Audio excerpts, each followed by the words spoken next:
Hello guys, I am Rikki and you are most welcome to our YouTube channel Nirmala Nirvana classes. जैसा कि जानते हैं physics चल रहा है और फिजिक्स में आज हम लोग देखेंगे तरंग अर्थात वेव क्या है।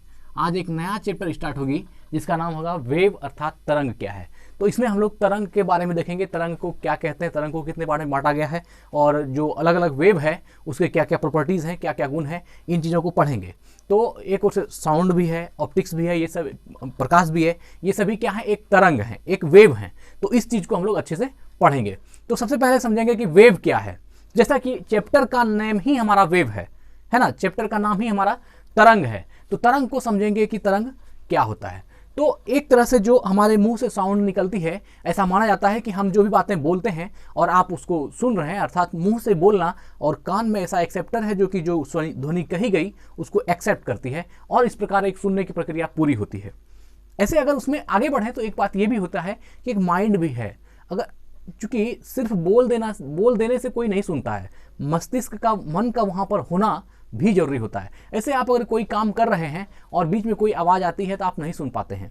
क्यों? क्योंकि आपका ध्यान वहाँ पर नहीं था, आपका मन वहाँ पर नहीं था, जिसको हम मन बोल रहे हैं। तो इसमें तीन चीज़, और खैर छोड़िए वो बहुत विषय से विषयांतर हो जाएगा। हम लोग समझेंगे वेव को अर्थात तरंग को। तो तरंग एक रूप से क्या है, एक कंपन है, एक माध्यम है जो कंपन होते होते जो है, जैसे मुंह से निकला तो हमारे कान तक पहुँचती है। ये क्या है, एक ध्वनि है, एक कंपन है। तो जो तरंग है, जो वेव है, वेव जो एक रूप से जो, जैसे आप एक वेव के रूप में अगर आप समझना चाहते हैं तो एक तालाब में जैसे अगर आपने एक ढेला फेंक दिया या कोई ऐसा पत्थर फेंक देते हैं तो पानी में जा करके वो गोल गोल राउंड राउंड जो है एक छोटा सा उठता है, वो पानी के चारों ओर पूरे तालाब तक पहुंच जाता है। तो उसी प्रकार एक तरंग का भी काम होता है, जहां से उसको तरंगित की जाती है, उस सेंटर के चारों ओर जो है वो कंपन होने लगता है और माध्यम में वहां तक पहुंच जाता है। जैसे मान लीजिए कहा जाता है कि चांद पर अगर आप कितना भी जोर से बोलें तो सामने वाला व्यक्ति सुन नहीं सकता, क्योंकि वहां पर निर्वात होती है।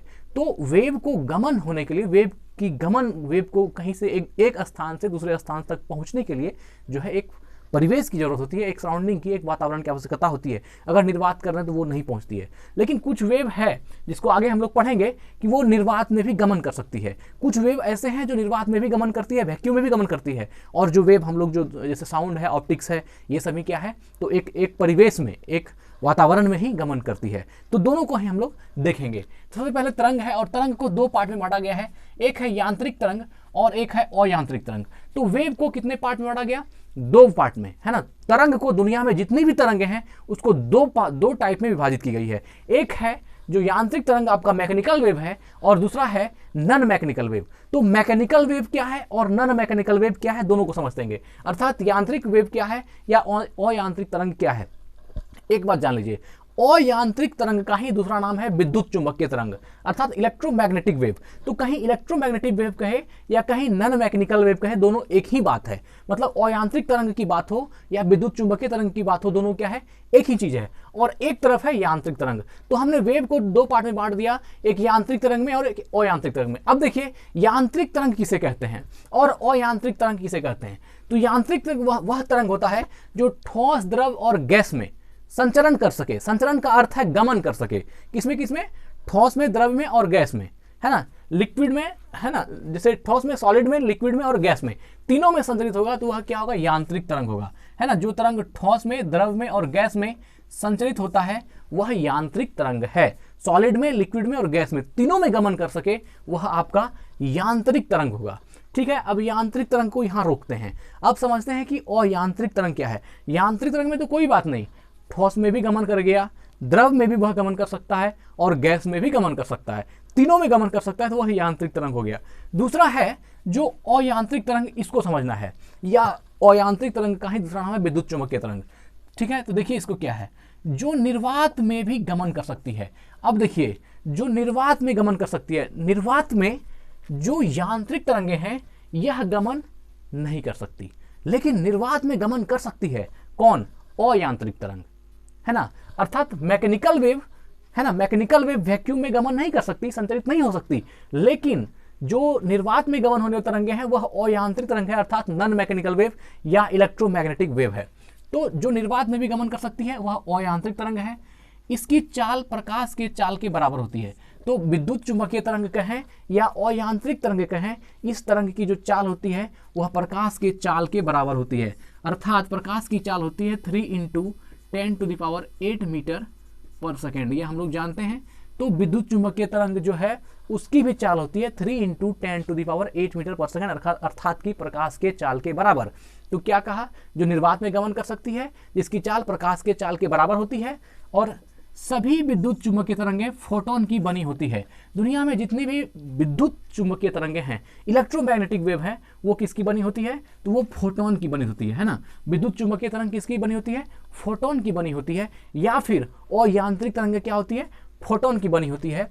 और इसकी तरंग दैर्ध्य की लंबाई, जो अयांत्रिक तरंग है या विद्युत चुंबकीय तरंगें हैं, इनकी जो वेवलेंथ होती है अर्थात तरंग दैर्ध्य की लंबाई होती है, वह 10⁻14 से 10⁻14 मीटर तक की होती है, अर्थात 10⁻14 मीटर से 10⁻4 मीटर तक होती है। तो आपसे अगर कहीं ऑब्जेक्टिव क्वेश्चन पूछा जाए कि विद्युत चुंबकीय तरंगों की वेवलेंथ क्या होती है, तो 10⁻14 मीटर से 10⁴ मीटर ऑप्शन को मारना है, सही है ना। तो यहाँ पर अयांत्रिक तरंगों के लिए 4 बात थी। यह निर्वात में भी गमन कर सकती है, निर्वात में भी गमन कर सकती है। दूसरा है अयांत्रिक तरंगों की जो है वह उसकी जो चाल होती है वह प्रकाश के चाल के बराबर होती है, अर्थात 3 × 10⁸ मीटर पर सेकेंड होती है। और सभी विद्युत चुंबकीय तरंगें जो होती है वह फोटोन की बनी होती है, या सभी अयांत्रिक तरंगें हैं जो फोटोन की बनी होती है। और अगला है इसकी तरंग दैर्ध्य के बारे में कि अयांत्रिक तरंगों की जो तरंग दैर्ध्य होती है वह 10⁻14 मीटर से 10⁴ मीटर होती है। तो यह चारों ही बात आपको अयांत्रिक तरंग में याद रखना है। अब है अयांत्रिक तरंगों की कुछ प्रॉपर्टीज है, कुछ गुण है। तो अयांत्रिक तरंगों की गुण क्या होती है कि जितनी भी अयांत्रिक तरंगें या विद्युत चुंबकीय तरंगें हैं वो क्या होती है, उदासीन होती है ना, न्यूट्रल होती है, वह उदासीन होती है। विद्युत चुंबकीय तरंगें अनुप्रस्थ होती है, विद्युत चुंबकीय तरंगें क्या होती है, अनुप्रस्थ होती है। ये मैं बताऊंगा कि अनुप्रस्थ क्या होते हैं और अनुदैर्ध्य क्या होती है, ये आगे हम लोग पढ़ेंगे। तो जितने भी विद्युत चुंबकीय तरंगें या अयांत्रिक तरंगें हैं वो क्या होती है, अनुप्रस्थ होती है। और जितनी भी अयांत्रिक तरंगें हैं यह प्रकाश के वेग से गमन करती है। ये बातें तो आपने आगे पॉइंट में देख ही लिया कि ये क्या होती है, प्रकाश के जो स्पीड होती है उसी स्पीड से गमन करती है। विद्युत चुंबकीय तरंगें ऊर्जा एवं संवेग होती है। विद्युत चुंबकीय तरंगों में ऊर्जा भी होती है और संवेग भी होती है, एनर्जी और मोमेंटम दोनों ही होती है ना। तो जो भी विद्युत चुंबकीय तरंग है या अयांत्रिक तरंगें हैं उसमें ऊर्जा भी होती है और संवेग भी होती है। आगे है इसकी अवधारणा मैक्सवेल ने दी थी। यह मोस्ट इंपॉर्टेंट प्रश्न है कि विद्युत चुंबकीय तरंगों की, है ना, इलेक्ट्रोमैग्नेटिक वेव की या फिर नॉन मैकेनिकल वेव की जो अवधारणा दी थी, जो कॉन्सेप्ट दिया था, यह किसने दिया था, मैक्सवेल ने। किसने दिया था, मैक्सवेल ने। तो यहाँ पर अब अगर आप यह अयांत्रिक तरंगें उदासीन होती है, अयांत्रिक तरंगें अनुप्रस्थ होती है, अयांत्रिक तरंगें प्रकाश के वेग से गमन करती है, अयांत्रिक तरंगें अयांत्रिक तरंगों में ऊर्जा और संवेग होती है, अयांत्रिक तरंगों की अवधारणा, है ना, मैक्सवेल ने दी थी। तो यहां तक आपने अयांत्रिक तरंग को देख लिया, अर्थात तरंग के 2 पार्ट में जो एक पार्ट था अयांत्रिक तरंग या फिर विद्युत चुंबकीय तरंग, इसको आपने देख लिया। एक पार्ट अभी बचा हुआ, इसको देखते हैं। अब यहां पर बचा यांत्रिक तरंग। तो यांत्रिक तरंग जो ठोस, द्रव और गैस में संचरित होती है वह यांत्रिक तरंग है। लेकिन यांत्रिक तरंग को भी 2 भाग में बांट दिया गया, है ना। एक तो पहले तरंग को 2 भाग में बांट दिया, यांत्रिक तरंग और अयांत्रिक तरंग। अब अयांत्रिक तरंग को तो हमने पढ़ लिया, अयांत्रिक तरंग या विद्युत चुंबकीय तरंग को हमने पढ़ लिया। अब पढ़ना है यांत्रिक तरंग को। यांत्रिक तरंग जो ठोस, द्रव और गैस में संचरित होती है। तो इस यांत्रिक तरंग को भी 2 पार्ट में बांट दिया गया, एक है अनुदैर्ध्य तरंग और एक है अनुप्रस्थ तरंग, है ना। अनुदैर्ध्य तरंग अर्थात लॉन्गिट्यूडिनल वेव, है ना, अनुदैर्ध्य तरंग अर्थात लॉन्गिट्यूडिनल वेव, और अनुप्रस्थ तरंग अर्थात ट्रांसवर्स वेव, है ना। अनुप्रस्थ तरंग अर्थात ट्रांसवर्स वेव। अब देखिए अनुदैर्ध्य तरंग क्या है और अनुप्रस्थ तरंग क्या है, अर्थात लॉन्गिट्यूडिनल वेव क्या है और ट्रांसवर्स वेव क्या है। तो देखिए तरंग गति की दिशा माध्यम के कंपन करने की दिशा के अनुदिश या समांतर होती है। तो जो भी अनुदैर्ध्य तरंगें होती है, तो अनुदैर्ध्य तरंग में जो तरंग गति होती है, तरंग गति की जो दिशा होती है, अनुदैर्ध्य तरंग किसको बोलते हैं, इस बात को समझिए। अनुदैर्ध्य तरंग क्या होती है, अनुदैर्ध्य तरंग में जो तरंग गति की दिशा होती है माध्यम के कंपन के दिशा के अनुदिश या समांतर होती है। अर्थात कि तरंग गति की जो डायरेक्शन होगी वह उसी डायरेक्शन में होगी जिधर की कंपन करने की दिशा के अनुदिश होगी। अर्थात जिधर कंपन होगा उसी तरफ जो है तरंग की गति भी होगी। तो वही कहा कि तरंग गति की दिशा माध्यम के कंपन करने के दिशा के अनुदिश या समांतर। जिधर तरंग गति कंपन कर रही है, कंपन जिस तरफ हो रही है उसी तरफ तरंग की गति होगी, और या तो उसके अनुदिश होगी या समांतर होगी। तो वही कहा कि तरंग गति की दिशा माध्यम के कंपन करने की दिशा के अनुदिश या समांतर होती है, तो यह आपकी अनुदैर्ध्य होती है। जैसे एग्जाम्पल के लिए क्या है, ध्वनि, साउंड। तो यहाँ पर ऑब्जेक्टिव में यह क्वेश्चन दी जाती है, निम्नलिखित में से कौन अनुदैर्ध्य तरंग है, या निम्नलिखित में से कौन अनुप्रस्थ तरंग है। तो ध्वनि क्या है, एक अनुदैर्ध्य तरंग है ना। ध्वनि क्या है, एक अनुदैर्ध्य तरंग है। और अनुप्रस्थ तरंग में क्या होती है, जब तरंग गति जो है, तरंग गति की दिशा कंपन करने की दिशा के पैरेलल के लंबवत होती है, तो वह हो जाएगी आपकी अनुप्रस्थ। और जब तरंग गति की दिशा माध्यम के कंपन करने की दिशा के अनुदिश होगी या समांतर होगी, तो वह होगा अनुदैर्ध्य। लेकिन जब तरंग गति की दिशा कंपन करने की दिशा के लंबवत होगी, तो वह हो जाएगा अनुप्रस्थ, जिसका कि उदाहरण प्रकाश है। देखिए, जब तरंग गति की दिशा माध्यम के कंपन करने की दिशा के लंबवत अर्थात परपेंडिकुलर हो जाए, लंबवत होती है, जैसे कि प्रकाश। तो यहाँ पर जो यांत्रिक एनर्जी को दो पार्ट में बांटा गया, अनुदैर्ध्य तरंग और अनुप्रस्थ तरंग, दोनों को हम लोग समझ लिए। देखिए, इसमें कुछ नहीं है, समझने के नाम पर कुछ नहीं है। एक बात सिर्फ ये समझना है कि तरंग गति की जो दिशा होगी वह कंपन करने की दिशा के अगर अनुदिश या समांतर होगी तो अनुदैर्ध्य होगी, हाँ। और तरंग गति की दिशा अगर कंपन करने के दिशा के लंबवत होगी तो वह हो जाएगी अनुप्रस्थ। अनुप्रस्थ का उदाहरण प्रकाश है, और अनुदैर्ध्य का उदाहरण जो है आपका साउंड है, अर्थात ध्वनि है। तो ठीक, अब देखिए, इसका ध्रुवन नहीं होता, यह मोस्ट इंपॉर्टेंट क्वेश्चन है। क्वेश्चन पूछा जाता है, क्या अनुदैर्ध्य तरंगों का ध्रुवन होता है? तो नहीं, यह सुपर इंपॉर्टेंट है, इसको याद रखिएगा। नहीं, अनुदैर्ध्य तरंगों का ध्रुवन नहीं होता है, अनुदैर्ध्य तरंगों का ध्रुवन नहीं होता है। और देखिए, यह जो एग्जाम्पल बताई गई है, यह एग्जाम्पल है अनुदैर्ध्य तरंग का। अनुदैर्ध्य तरंग क्या हो जाती है, जब तरंग गति की दिशा जो है कंपन के गति के अनुदिश या समांतर हो, तो वह क्या होगी, अनुदैर्ध्य।